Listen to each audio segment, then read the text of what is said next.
প্রধান উপদেষ্টার বাসভবনের সামনে চাকরি প্রত্যাশীদের হঠাৎ বিক্ষোভ, পুলিশের টিয়ার শেল নিক্ষেপ, একটা শিবির ধর স্লোগান নিয়ে যা বললেন হাসনাত আবদুল্লাহ। সচিবালয়ে হট্টগোল, শাস্তি পাচ্ছেন ১৭ উপসচিব। উত্তরবঙ্গের বন্যা পরিস্থিতির উন্নতির আভাস, মাহমুদুর রহমানকে আজই মুক্তি না দিলে সরি বলার সময় পাবে না বলেছে পিনাকি। যৌথ বাহিনীর অভিযান, ২৬ দিনে ২৪৩ অস্ত্র উদ্ধার, গ্রেপ্তার ১১০।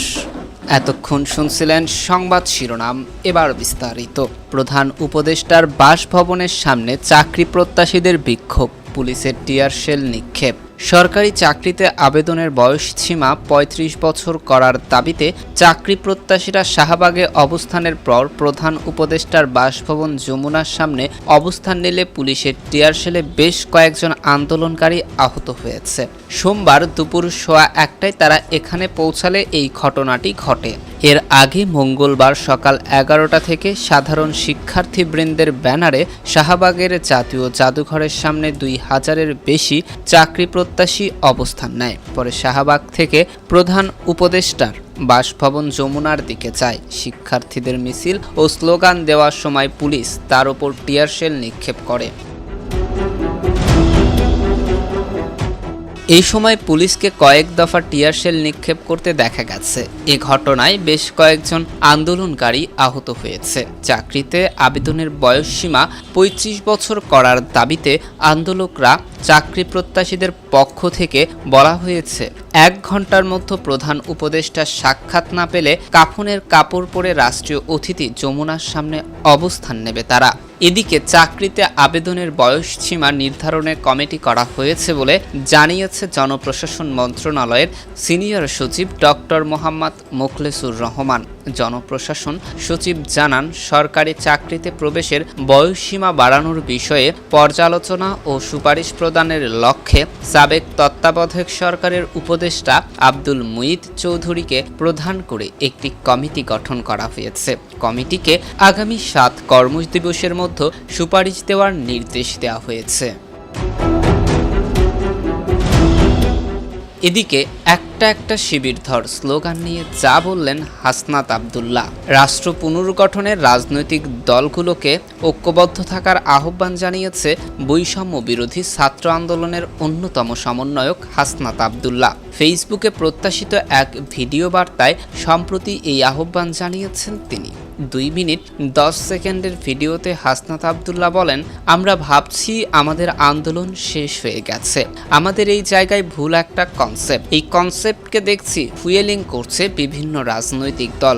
এই যে রাজনৈতিক দলগুলোর মহত্বের ঊর্ধ্বে উঠে বিএনপি গত ১৬ বছরে একটা ফ্যাসিস্ট গভর্নমেন্টের বিরুদ্ধে প্রতিরোধ করেছে, এটি তাৎপর্যপূর্ণ।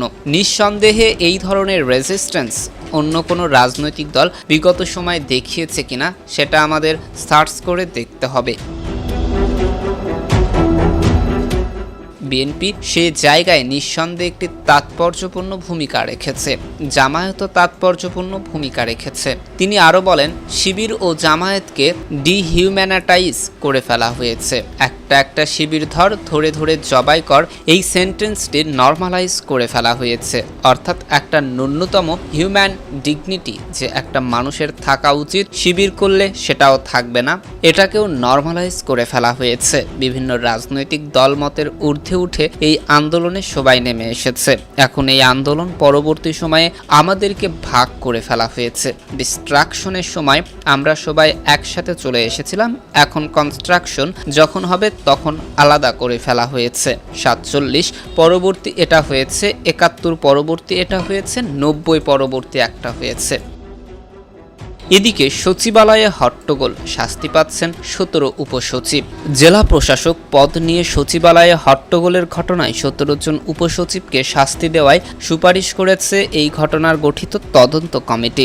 সোমবার সচিবালয়ে জনপ্রশাসন মন্ত্রণালয়ের সম্মেলন কক্ষে আয়োজিত এক ব্রিফিংয়ে এ কথা বলেন মন্ত্রণালয়ের জ্যেষ্ঠ সচিব ডক্টর মোহাম্মদ মোখলেসুর রহমান। তিনি বলেন, জেলা প্রশাসন পদ নিয়ে সচিবালয়ে হট্টগোলের ঘটনায় 17 জন সচিবকে শাস্তি দেওয়ার সুপারিশ করেছে ঘটনায় গঠিত তদন্ত কমিটি। সরকারি চাকরিতে প্রবেশের বয়স বৃদ্ধির বিষয়ে তিনি বলেন, সরকারি চাকরিতে আবেদনের বয়সসীমা নির্ধারণে কমিটি করেছে সরকার। কমিটি প্রধান সাবেক তত্ত্বাবধায়ক সরকারের উপদেষ্টা আব্দুল মুঈত চৌধুরী। এটিকে আগামী 7 দিনের মধ্যে সুপারিশ সংবলিত প্রতিবেদন দিতে বলা হয়েছে। এদিকে উত্তরবঙ্গের বন্যা পরিস্থিতি উন্নতির আভাস। তিস্তা, ধরলা ও দুধকুমার নদীর পানি কমে আগামী 3 দিনে উত্তরাঞ্চলের বন্যা পরিস্থিতির উন্নতি হতে পারে বলে আভাস দিয়েছে বন্যা সতর্কীকরণ কেন্দ্র। সোমবার দুপুরে বন্যা সতর্কীকরণ কেন্দ্র নির্বাহী প্রকৌশলী সর্দার উদয় রায়হান বলেন, গতকাল রোববার তিস্তার কাউনিয়া পয়েন্টে বিপদসীমার ওপর দিয়ে পানি প্রবাহিত হচ্ছিল। সেটি আজ ডালিয়া ও কাউনিয়া 2 পয়েন্টের নিচ দিয়েই প্রবাহিত হচ্ছে। এদিকে বন্যা সতর্কীকরণ কেন্দ্রের বুলেটিনে বলা হয়েছে, রংপুর বিভাগের তিস্তা ও দুধকুমার নদীর পানি কমতে শুরু করেছে। অন্যদিকে ধরলা নদীর পানি স্থিতিশীল আছে এবং বিপদসীমার নিচ দিয়ে প্রবাহিত হচ্ছে। কেন্দ্রের উপবিভাগীয় প্রকৌশলী মেহেদি হাসান বলেন, উত্তর অঞ্চলে বৃষ্টিপাতের প্রবণতা কমে এসেছে। সব নদ-নদীর পানি বিপদসীমার নিচ দিয়ে প্রবাহিত হচ্ছে। উজানে পদ্মার পানি বাড়লেও সেটি নিয়ে আতঙ্কিত হওয়ার কিছু নেই। সার্বিকভাবে বন্যা পরিস্থিতির উন্নতি হতে পারে। আবহাওয়া অধিদপ্তরের বরাত দিয়ে বুলেটিনে বলা হয়, রংপুর বিভাগ এবং তৎসংলগ্ন উজানে অতি ভারী বৃষ্টিপাতের প্রবণতা কমে এসেছে। ফলে আগামী 3 দিন তিস্তা, ধরলা ও দুধকুমার নদীর পানি কমতে পারে। এতে করে লালমনিরহাট, নীলফামারী, রংপুর, কুড়িগ্রাম এবং গাইবান্ধার তিস্তা নদী সংলগ্ন চরাঞ্চল ও নিম্ন অঞ্চল বন্যা পরিস্থিতি স্বাভাবিক হয়ে আসতে পারে। রংপুর বিভাগের অন্যান্য প্রধান নদী যেমন আত্রাই, পুনর্ভবা, করতোয়া, টাঙ্গন এবং যমুনেশ্বরী নদীর পানি কমেছে। ইসামতি যমুনা নদীর পানি স্থিতিশীল আছে। অন্যদিকে সমতলে ঘাঘট নদীর পানি বাড়ছে, অবশ্য বিপদ সীমার নিচ দিয়ে প্রবাহিত হচ্ছে। রংপুর বিভাগের এসব নদীর পানি আগামী 3 দিনে কমতে পারে। এদিকে মাহমুদুর রহমানকে আজই মুক্তি না দিলে সরকার সরি বলার সময় পাবে না, বলেছে পিনাকি। সাবেক প্রধানমন্ত্রী শেখ হাসিনার ছেলে সজীব ওয়াজেদ জয়কে অপহরণ ও হত্যা চেষ্টার ষড়যন্ত্রের মামলায় কারাদণ্ডপ্রাপ্ত দৈনিক আমার দেশ পত্রিকার ভারপ্রাপ্ত সম্পাদক মাহমুদুর রহমানকে কারাগারে পাঠিয়েছে আদালত। ঢাকার চিফ মেট্রোপলিটন ম্যাজিস্ট্রেট আদালতের additional chief metropolitan magistrate Mahbubul Haque রোববার সকালে এই আদেশ দেন। এরপরই এই নিয়ে শুরু হয় অন্তর্বর্তী সরকার ও আদালতের আলোচনা। সোমবার বিকেল 3:30টার দিকে সামাজিক যোগাযোগ মাধ্যম ফেসবুকে মাহমুদুর রহমানকে মুক্তির দাবি জানিয়ে পোস্ট করেছে সোশ্যাল অ্যাক্টিভিস্ট লেখক পিনাকি ভট্টাচার্য। পোস্টে তিনি আজই মাহমুদুর রহমানের মুক্তির দাবিতে সরকারকে আলটিমেটাম দিয়েছেন। তা না হলে সরকার দুঃখ প্রকাশ করারও সময় পাবে না বলে জানান তিনি। ইত্তেফাকের পাঠকের জন্য পিনাকি ভট্টাচার্যের পোস্টে বলা হয়েছে, মাহমুদ ভাইরে যদি আজ মুক্তি না দেওয়া হয় তাহলে আমি প্রফেসর ইউনূস সরকারকে ধরব, একেবারে গণশত্রু বানিয়ে দেব, কোনো মাফ নেই। সরি বলার টাইম পাবে না ওনারা। মাহমুদ ভাইয়ের সাথে টাল্টি বাল্টি যেই করবে তাকেই আমি জয় বাংলা করে দেব, প্রমিস।